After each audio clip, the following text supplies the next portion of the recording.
好久没有在市场上买乳鸽了，今天买了一只，28块钱，我觉得好贵哦。不过我家小孩喜欢吃，我就买了。把它清洗干净。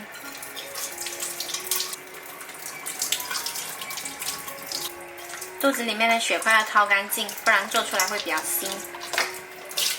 洗好放的，把水分沥干。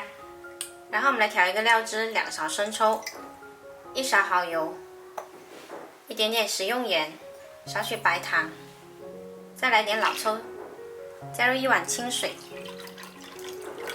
把它们调开。再来准备一个香料，大葱、香葱还有香菜全部切成段。然后我们来起锅热油，把配菜放进来，小火炸香。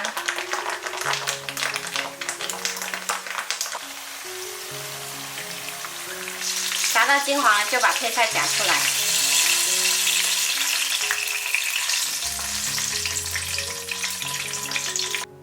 把炸的油倒掉一些，留一点点在锅底就行。这个油呢，我们可以用来拌面。重新把油加热，把乳鸽放进来，煎到表皮金黄。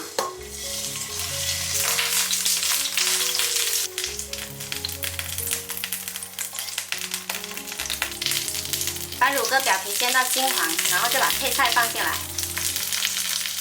淋入刚刚调好的酱汁，先调大火煮开，然后再转小火焖20分钟。在这个过程中呢，我们要用勺子不停地把酱汁淋到乳鸽身上来，盖上盖焖一下。我们在做这道菜的时候呢，要注意火不要太大，然后水量一定要一次性加够，后面就不要加水了。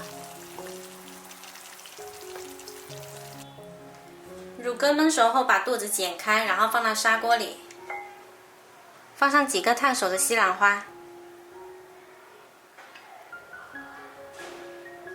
点缀一下会更好看。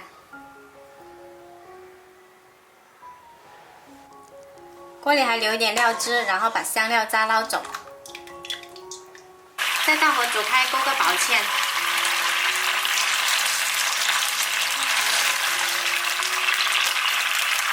砂锅开火，淋上芡汁，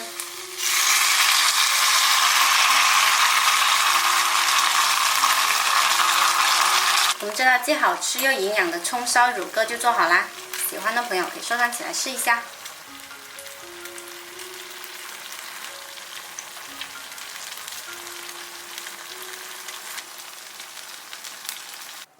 我是小坏，喜欢我的视频记得关注我哦。